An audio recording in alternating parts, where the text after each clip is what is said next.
وعن ابی بکرۃ رضی اللہ عنہ قال سمعت رسول اللہ صلی اللہ علیہ وسلم یقول لا یقضین حکم بین اثنین وہو غضبان، متفق علیہ۔ حضرت ابو بکرہ رضی اللہ تعالیٰ عنہ کہتے ہیں کہ میں نے رسول کریم صلی اللہ علیہ وسلم کو یہ فرماتی ہوئی سنا کہ جب کوئی حاکم اور قاضی غصے کی حالت میں ہو تو وہ اس وقت دو آدمیوں کے نزاعی معاملے میں فیصلہ نہ دے، وہو غضبان، غصے کی حالت میں فیصلہ نہ کرے۔ اسی طرح سخت غم کی حالت میں یا سخت گرمی یا سردی کی حالت میں یا بیماری کی حالت میں یا بھوک اور پیاس کی حالت میں فیصلہ نہ کرے، کیونکہ ایسے عوارض کے وقت فکر مغلوب ہو جاتی ہے اور قوت اجتہاد یہ کام نہیں کرتی، تو اس میں بہت زیادہ خطرہ ہے کہ قاضی غیظ اور غضب کی وجہ سے صحیح فیصلے کے بجائے غلط فیصلہ کر دے گا اور انصاف کے تقاضوں کو پورا نہ کر سکے گا، لہٰذا اس طرح ہنگامی حالت میں فیصلہ نہیں کرنا چاہیے۔ تو اس حدیث میں غصے کی حالت میں کسی کا فیصلہ نہ کیا جائے یہ بتایا۔ وعن عمرو بن مرۃ انہ قال لمعاویۃ سمعت رسول اللہ صلی اللہ علیہ وسلم یقول من واللہ اللہ شیئا من امر المسلمین فاحتجب دون حاجتهم وخلتهم وفقرهم احتجب اللہ دون حاجته وخلته وفقره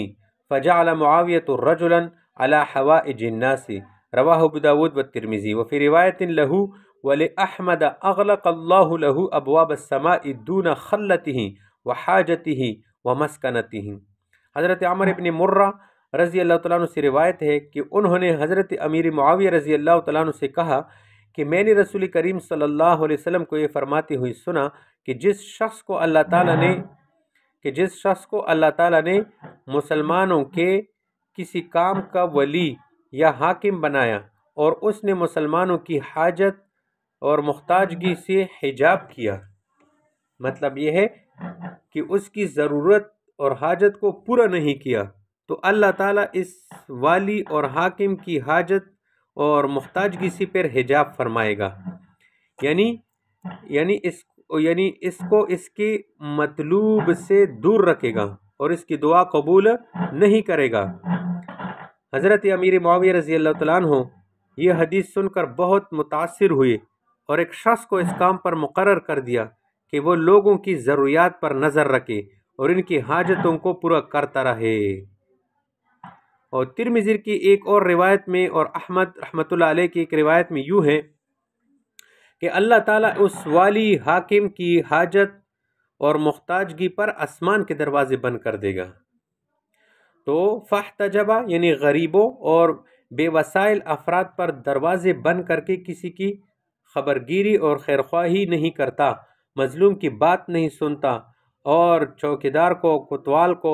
دروازے پر بٹھایا ہے کسی کو اندر جانے نہیں دیتا، ضرورت مندوں سے چھپا رہتا ہے، تو اللہ تعالیٰ بھی اس والی اور حاکم کے حاجت اور ضروریات سے پردہ اور حجاب فرمائے گا۔ خلہ اس حاجت کو کہتے ہیں جس سے خلل پڑتا ہے، اور حاجت عام حاجت یہ عام حاجت مراد لیا جا سکتا ہے، اور مسکنت فقر و فاقہ کو کہتے ہیں۔ ملا علی قاری رحمۃ اللہ فرماتے کہ ان تمام کلمات کا معنی ایک ہی ہے، صرف تاکید کے طور پر خلہ اور فقر اور حاجت اور مسکنت کا الگ الگ ذکر کیا گیا ہے۔ دین اسلام کا یہ مزاج ہے کہ وہ انسانوں کے معاملات اور حقوق میں طرفین کو ایک دوسرے کے قریب کر دیتا ہے۔ اسلام دونوں طرف کے لوگوں کے حقوق کی ادائیگی کا احساس دلاتا ہے۔ اسلام اگر مامور کو نصیحت کرتے تو وہیں پر امراء کو بھی نصیحت کرتا ہے۔ تو اب جو حدیث ہم پڑھیں گے اس میں جو ہے حاکموں کو نصیحت کی جا رہی ہے کہ تم نرمی کرو اور رعایا پر شفقت کرو اور ہر قسم کے آسانیاں مہیا کر لیا کرو۔ اب پڑھتے ہیں الفصل الاول۔ عن ابی موسیٰ رضی اللہ عنہ قال کان رسول اللہ صلی اللہ علیہ وسلم اذا بعث احدا من اصحابہ فی بعض امرہ قال بشروا ولا تنفروا ویسروا ولا تعسروا، متفق علیہ۔ حضرت ابو موسیٰ رضی اللہ تعالیٰ عنہ کہتے ہیں کہ رسول کریم صلی اللہ علیہ وسلم جب اپنے کسی صحابی کو اپنی کسی کام پر معمور کر کے یعنی کسی جگہ کا حاکم بنا کر بھیجتے تو ان کو یہ ہدایت فرماتے کہ طاعات اور عبادات اور نیک کام کرنے پر اجر و ثواب کی بشارت دیتے رہنا، اور ان کو ان کے گناہوں پر خدا کے عذاب سے اتنا زیادہ مت ڈرانا کہ وہ رحمت خداوند سے مایوس ہو جائے۔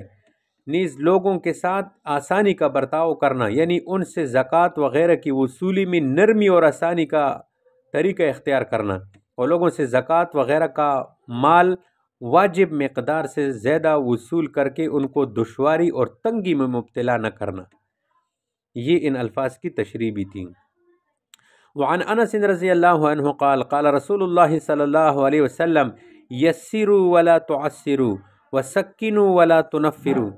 حضرت انس رضی اللہ تعالیٰ عنہ کہتے ہیں کہ رسول کریم صلی اللہ علیہ وسلم نے حاکموں اور عاملوں کے لیے فرمایا، لوگوں کے ساتھ آسانی کا برتاؤ کرو، ان کو مشکلات اور سختیوں میں مبتلا نہ کرو، ان کو خدا کی نعمتوں کی بشارت کے ذریعے تسکین اور تسلی دو، ان کو خدا کے عذاب سے بہت زیادہ ڈرانے کے ذریعے یا ان پر ایسے دشوار اور سخت بوجھ ڈال کر کہ جو ان کو خدا کی نافرمانی پر مجبور کر دے، نفرت اور خوف میں مبتلا نہ کرو۔ اس روایت کو بھی بخاری اور مسلم نے نقل کیا ہے۔ وعن ابی بردہ قال بعثنی رسول اللہ صلی اللہ علیہ وسلم جدہ ابا موسیٰ ومعاذا الى الیمن فقال یسرا ولا تعسرا وبشرا ولا تنفرا وتطاوعا ولا تختلفا۔ حضرت ابو بردہ رضی اللہ تعالیٰ عنہ سے روایت ہے کہ رسول کریم صلی اللہ علیہ وسلم نے ان کے دادا یعنی حضرت ابو موسیٰ اشعری اور حضرت معاذ رضی اللہ عنہما کو یمن بھیجا اور ان سے فرمایا کہ آسانی کا برتاؤ کرنا، مشکلات اور سختیوں میں مبتلا نہ کرنا، بشارت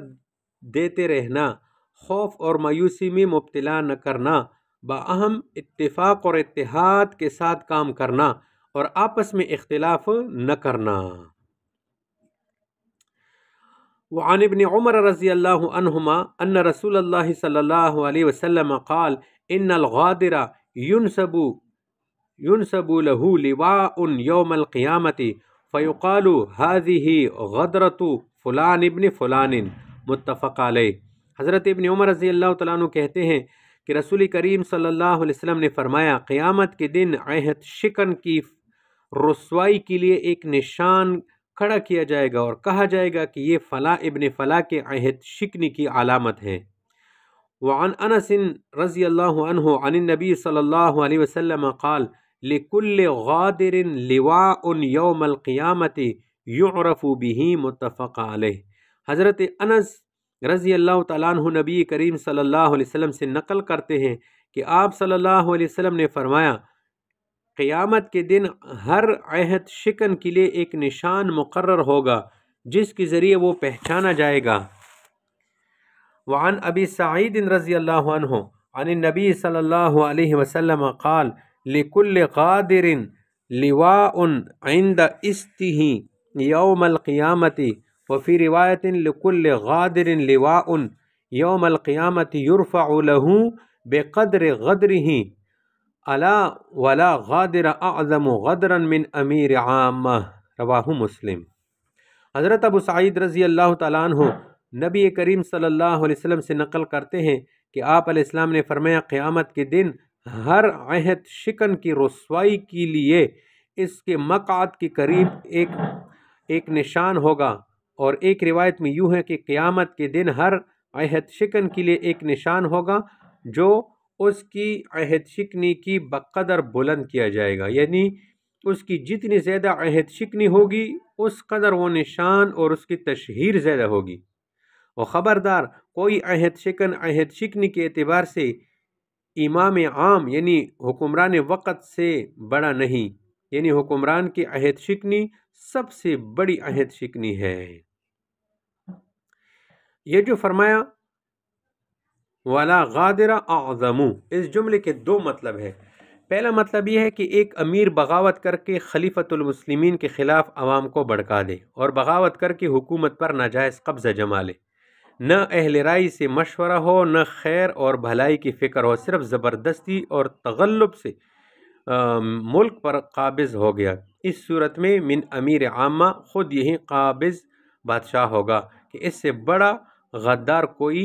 نہیں۔ دوسرا، حدیث کا دوسرا مطلب یہ ہے کہ رعایا میں سے ایک شخص مسلمانوں کے متفقہ امام اور خلیفہ کے خلاف